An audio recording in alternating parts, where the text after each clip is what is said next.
ಎಲ್ರಿಗೂ ನಮಸ್ಕಾರ.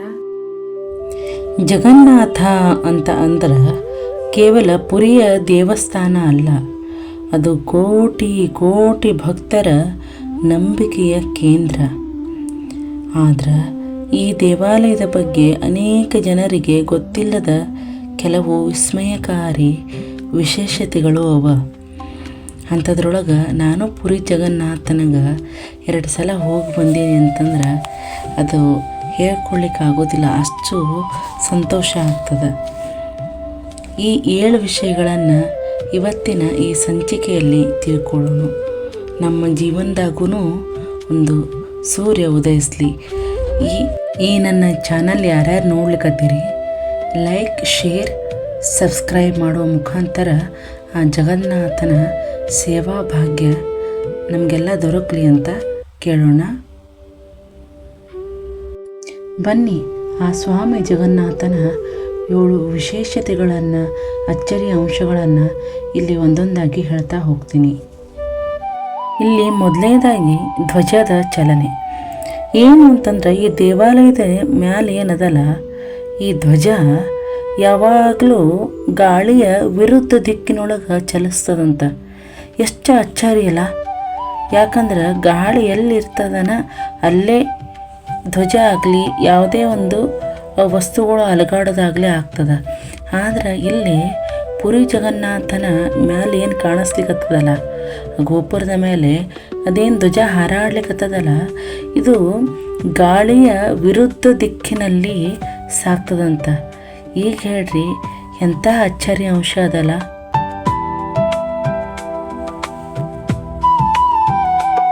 ಇನ್ನು ಗಾಳಿಯ ದಿಕ್ಕು ಹೆಂಗದ ಅಂತ ಹೇಳಿದ್ರೆ, ಸಾಮಾನ್ಯವಾಗಿ ನಮಗೆಲ್ಲರಿಗೂ ಗೊತ್ತಿದ್ದಂಗನ ಸಮುದ್ರ ತೀರ ಏನಿರ್ತದಲ್ಲ, ಆ ಸಮುದ್ರ ತೀರದೊಳಗೆ ಹಗಲಿನೊಳಗೆ ಗಾಳಿ ಸಮುದ್ರದಿಂದ ಭೂಮಿ ಕಡೆ ತಿರುಗ್ತದೆ, ಮತ್ತು ಸಂಜೆ ಭೂಮಿಯಿಂದ ಸಮುದ್ರ ಕಡೆ ಬೀಸ್ತದಂತ. ಆದ್ರೆ ಇಲ್ಲಿ ಪುರಿ ಜಗನ್ನಾಥ ಸನ್ನಿಧಾನದೊಳಗೆ ಇದು ವಿರುದ್ಧನಾದ ಅಂತ. ಎಂಥ ಒಂದು ವಿಜ್ಞಾನಕಾರವಾದ ವಿಷಯ ಇರಬೇಕು ನೋಡ್ರಿ.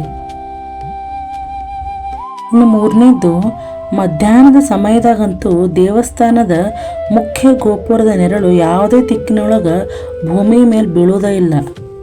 ಎಂಥ ವಿಚಿತ್ರ ಇದು. ಇನ್ನು 4ನೇ ಮುಖ್ಯ ಅಂಶ ಏನಂತ ಹೇಳಿದ್ರೆ, ನೀವೆಲ್ಲರೂ ಇಲ್ಲಿ ನೋಡ್ಲಿಕ್ಕತ್ತೀರಿ, ಪುರಿ ಜಗನ್ನಾಥನ ಮೇಲೆ ಅಂದರೆ ಗೋಪುರದ ಮೇಲೆ ಯಾವುದೇ ಪಕ್ಷಿಗಳು ಹಾರಾಡೋದಿಲ್ಲಂತ. ಅಷ್ಟೇ ಅಲ್ಲ, ನಾವೆಲ್ಲ ಕಡೆ ಗಮನಿಸ್ತೀವಿ, ಕರೆ ಎಲ್ಲ ಪಕ್ಷಿಗಳು ಏನು ಮಾಡ್ತಾವೆ, ಎಲ್ಲ ಕಡೆ ಹಾರಾಡ್ತಿರ್ತಾವೆ. ಎಂತಹ ಎತ್ತರದೇ ಆಗಿರಲಿ ಅದು ಪ್ರದೇಶ, ಹಾರಾಡ್ತಿರ್ತಾವೆ. ಆದ್ರೆ ಇಲ್ಲೇ ಪುರಿ ಜಗನ್ನಾಥನ ಆ ಗೋಪುರದ ಮೇಲೆ ಯಾವುದೇ ಪಕ್ಷಿಗಳು ಸಹಿತ ಹಾರಾಡೋದಿಲ್ಲಂತ. ಅಷ್ಟೇ ಅಲ್ಲ, ವಿಮಾನಗಳು ಕೂಡ ಸಂಚರಿಸೋದಿಲ್ಲಂತ. ಅದು ಎಂತಹ ಅಂಶ ಆಗಿರಬೇಕು. ವಿಜ್ಞಾನಕ್ಕೆ ಇದೊಂದು ನಿಗೂಢತೆಯ ಅರ್ಥವನ್ನು ಕೊಟ್ಟಿಲ್ಲ ಅನ್ನಲಿಕ್ಕೆ ಯಾವ ಸಾಕ್ಷಿ ಅದ ನೋಡ್ರಿ. ಖರೆ ಹೇಳ್ಬೇಕಂದ್ರೆ ಇದು ವಿಜ್ಞಾನಕ್ಕದಂತಹ ವಿಷಯ. ಇನ್ನು 5ನೇದ್ದು, ಸುದರ್ಶನ ಚಕ್ರದ ವಿಶೇಷತೆ.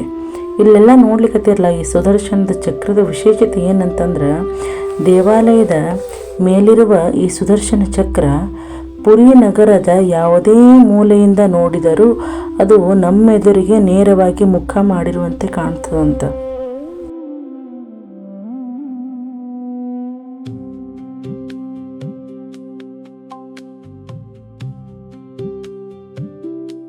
ಪ್ರಸಾದದ ಮಹಿಮೆ ಹೇಳಲೇಬೇಕು. ದೇವಾಲಯದ ಅಡುಗೆ ಮನೆಯೊಳಗೆ ಮಣ್ಣಿನ ಮಡಿಕೆಗಳನ್ನು ಒಂದರ ಮೇಲೆ ಒಂದು ಅಂತಂದು ಇಟ್ಟಿರ್ತಾರೆ. ಆ ಇಟ್ಟು ಕಟ್ಟಿಗೆಯ ಒಲೆಯಲ್ಲಿ ಪ್ರಸಾದವನ್ನು ತಯಾರಿಸ್ತಾರೆ.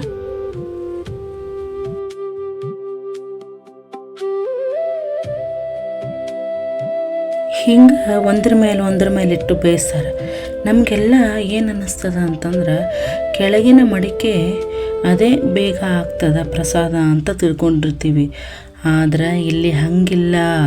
ಇಲ್ಲಿ ಒಂದ್ರ ಮೇಲೆ ಅಂತ ಏನು ಇಟ್ಟಿರ್ತಾರಲ್ಲ, ಆ ಮೇಲಿನ ಮಡಿಕೆ ಅಲ್ಲಿ ಏನು ಪ್ರಸಾದ ಇರ್ತದಲ್ಲ ಅದೇ ಮೊದಲು ಪೂರ್ಣವಾಗಿ ಬೇಯ್ತದಂತ. ಎಂಥ ವಿಚಿತ್ರ ಹೇಳ್ರಿ ಇದು ಯಾರಿಗೆ ವಿಚಿತ್ರ ಅನಿಸೋದಿಲ್ಲ. ಅಷ್ಟೇ ಅಲ್ಲ, ಈ ವರ್ಷವಿಡೀ ತಯಾರಾಗುವಂತಹ ಮಹಾಪ್ರಸಾದ ಯಾವುದೇ ದಿನ ವ್ಯರ್ಥ ಆಗುವುದಿಲ್ಲಂತ. ಭಕ್ತರ ಸಂಖ್ಯೆ ಎಷ್ಟೇ ಹೆಚ್ಚಾದರೂ ಕೂಡ ಪ್ರಸಾದ ಎಂದೆಂದಿಗೂ ಕಡಿಮೆ ಆಗೋದಿಲ್ಲಂತ. ಎಂತಹ ವಿಸ್ಮಯಕಾರಿ ವಿಷಯ ನೋಡ್ರಿ ಇದು. ನನಗಂತೂ ಇದನ್ನು ಕೇಳಿ ಒಂಥರ ಮೈ ರೋಮಾಂಚನ ಆಗೋಗ್ಬಿಡ್ತು. ಹೆಂಗೆ ಇದು ಆಗ್ತದ ಅಂತ ಒಂಥರ.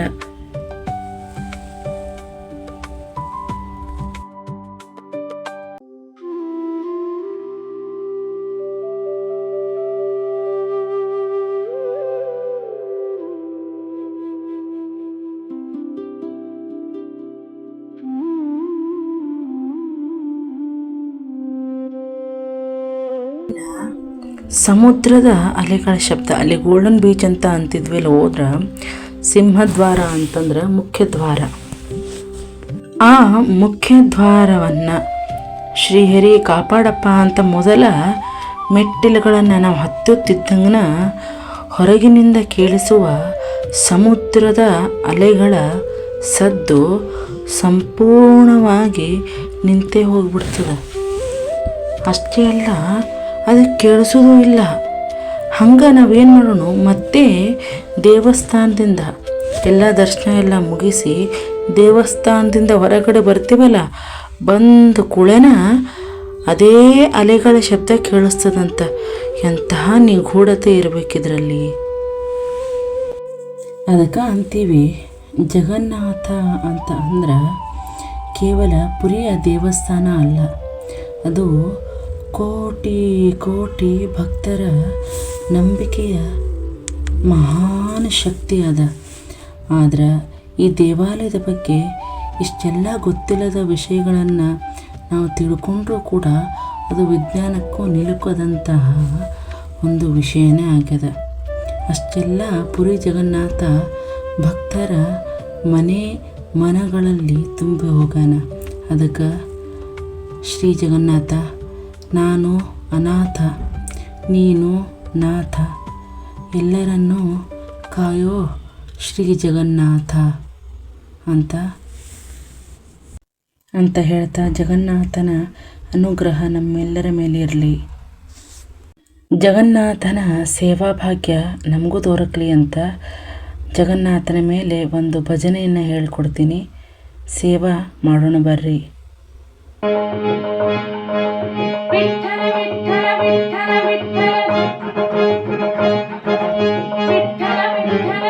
ಪುರಿ ಜಗನ್ನಾಥನ ರಥೋತ್ಸವ ನಡ್ಲಿಕ್ಕತ್ತದ. ಅಲ್ಲಿ ಕೆಲವರಿಗೆ ಹೋಗುವಂತ ಭಾಗ್ಯ ಅದ ಪುರಿ ಜಗನ್ನಾಥಗ, ಕೆಲವರಿಗೆ ನೋಡುವ ಸೌಭಾಗ್ಯ ಅದ, ಕೆಲವರಿಗೆ ಸೇವಾ ಮಾಡುವ ಸೌಭಾಗ್ಯ ನಮ್ಮೆಲ್ಲರಿಗೂ ಅದನ್ನು ದೊರಕೋಬೇಕಂತಂದ್ರೆ ಈ ಹಾಡನ್ನು ಕಲಿಯೋಣ. ನಮಗೂ, ನಮ್ಮ ಮಕ್ಕಳಿಗೂ, ನಮ್ಮ ಕುಟುಂಬದ ಎಲ್ಲ ಸದಸ್ಯರಿಗೂ ಪುರಿ ಜಗನ್ನಾಥನ ಆಶೀರ್ವಾದ ಆಗಲಿ. ಅವನ ಸೇವೆ ಈ ಹಾಡಿನ ಮೂಲಕ ಮಾಡೋಣ ಬರ್ರಿ.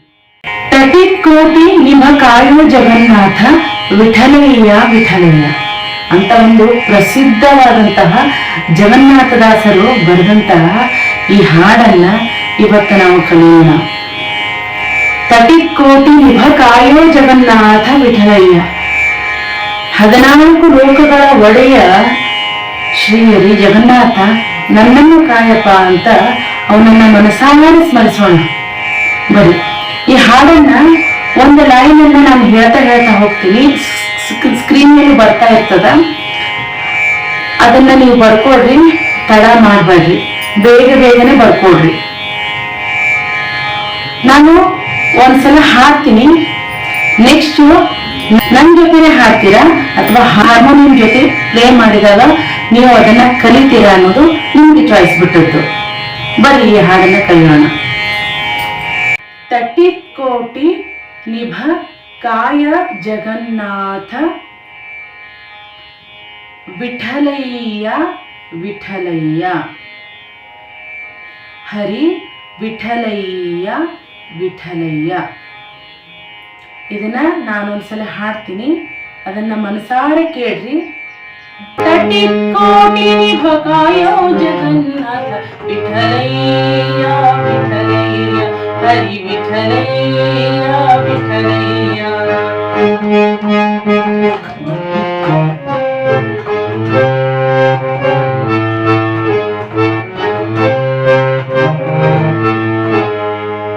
तटिकोटि निभकायो जगन्नाथ विठलಯ್ಯ विठलಯ್ಯ हरि विठलಯ್ಯ विठलಯ್ಯ.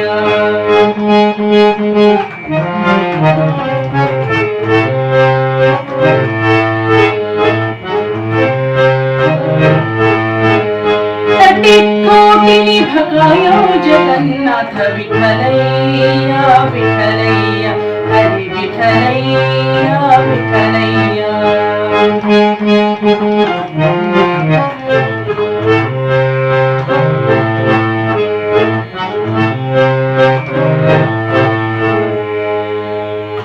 ನೆಕ್ಸ್ಟ್ ಟೈಮ್ ಹೇಳ್ತೀನಿ, ಬರ್ಕೊಡ್ರಿ. ಭಜಿಸುವೆ ನಿನ್ನನು ಅಜಭವ ಸುರನುತ ಭಜ ಕಾಮರತರು ಕುಜನ ಕುಟಾರ ವಿಠಲಯ್ಯ ವಿಠಲಯ್ಯ ಹರಿ ವಿಠಲಯ್ಯ ವಿಠಲಯ್ಯ. ಭಜಿಸುವೆ ನಿನ್ನನು ಅಜಭವ ಸುರನುತ ಭಜಿಸುವೆ ನಿನ್ನನು ಅಜಭವ ಸುರನುತ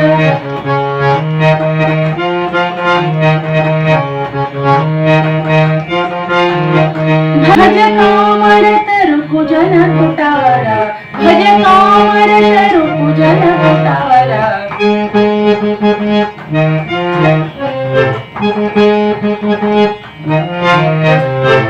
ವಿಠಲಯ್ಯ ವಿಠಲಯ್ಯ ಹರಿ ವಿಠಲಯ್ಯ ವಿಠಲಯ್ಯ.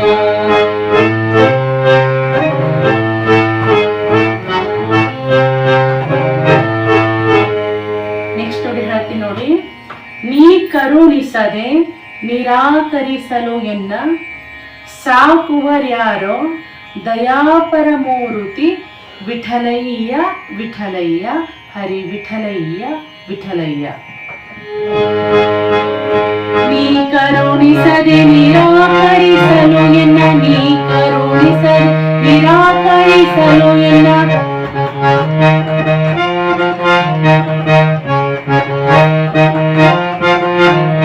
ಸಾಕುವರ್ಯಾರೋ ದಯಾಪರಮೂರುತಿ ವಿಠಲಯ್ಯ ವಿಠಲಯ್ಯ ಹರಿ ವಿಠಲಯ್ಯ ವಿಠಲಯ್ಯ.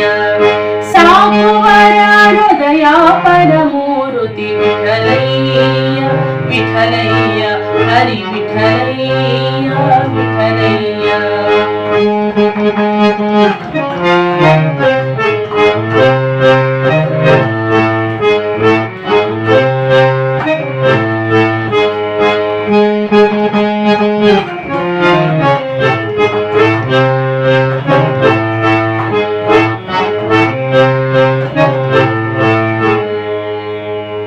ನೆಕ್ಸ್ಟ್ ನೋಡಿ, ಲಾಸ್ಟ್ ನೋಡಿ.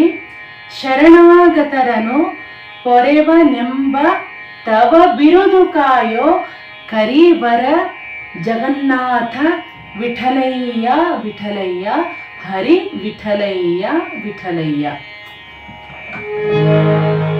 ಶರಣಾಗತರನು ಪೊರೆವನೆಂಬ ತವ ಶರಣಾಗತರನು ಪೊರೆವನೆಂಬ ತವ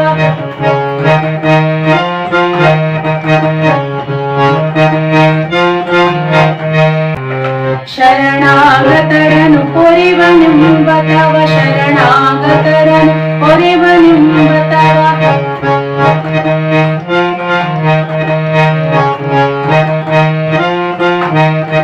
ಶರಣಾಗತರನು ಪೊರೆವನೆಂಬ ತವ ಬಿರುದು ಕಾಯೋ ಕೈವರದ ಜಗನ್ನಾಥ ವಿಠಲಯ್ಯ ವಿಠಲಯ್ಯ ಹರಿ ವಿಠಲಯ್ಯ ವಿಠಲಯ್ಯ. ಶರಣಾಗತರನು ಪೊರೆವನೆಂಬ ತವ ಬಿರುದು ಕಾಯೋ ಕೈವರದ ಜಗನ್ನಾಥ ವಿಠಲಯ್ಯ ವಿಠಲಯ್ಯ ಹರಿ ವಿಠಲಯ್ಯ ವಿಠಲಯ್ಯ.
ಇದ್ರ ಜೊತೆಗೆ ನಾನು ಒಂದು ಸ್ಪೆಷಲ್ ಟಿಪ್ಸನ್ನು ಇದರೊಳಗೆ ಹೇಳ್ತೀನಿ. ಹೃದಯ ಸಂಬಂಧಿ ಕಾಯಿಲೆ ಏನಿರ್ತದ ಅಥವಾ ಹೃದಯ ಸಂಬಂಧಿ ಕಾಯಿಲೆಗಳು ನಮಗೂ ಬರಬಾರ್ದು ಅನ್ಲಿಕ್ಕೆ ವಿಠ್ಠಲನ ನಾಮಸ್ಮರಣೆನೂ ಈ ಭಜನೆಯೊಳಗೆ ಇರ್ತದೆ, ಈ ಹಾಡಿನೊಳಗೆ. ಆವಾಗ ನೀವು ನಾನು ವಿಠ್ಠಲ್ ವಿಠ್ಠಲ್ ಅಂತ ಹೇಳಿದಾಗ ನೀವು ಕೂಡ ಅದನ್ನು ರಿಪೀಟ್ ಮಾಡಿರಿ. ಇದರಿಂದ ನಮ್ಮ ಆರೋಗ್ಯ ಸಮಸ್ಯೆನೂ ಹೋಗ್ತದ.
ಎಲ್ಲ ದಾನಕ್ಕಿಂತ ವಿದ್ಯಾದಾನ ಬಹಳ ಶ್ರೇಷ್ಠ ಅಂತ, ಸಂಗೀತ 64 ಕಲೆಗಳಲ್ಲಿ ಶ್ರೇಷ್ಠ ಅಂತ, ಜಗನ್ನಾಥನ ಅನುಗ್ರಹ ಯಾರ್ಯಾರಿಗೆ ಆಗಬೇಕು ಅಂತ ನಿಮ್ಮ ಮನಸ್ಸಿನೊಳಗಿರ್ತದ ಈ ವಿಡಿಯೋನ ದಯವಿಟ್ಟು ಶೇರ್ ಮಾಡಿರಿ.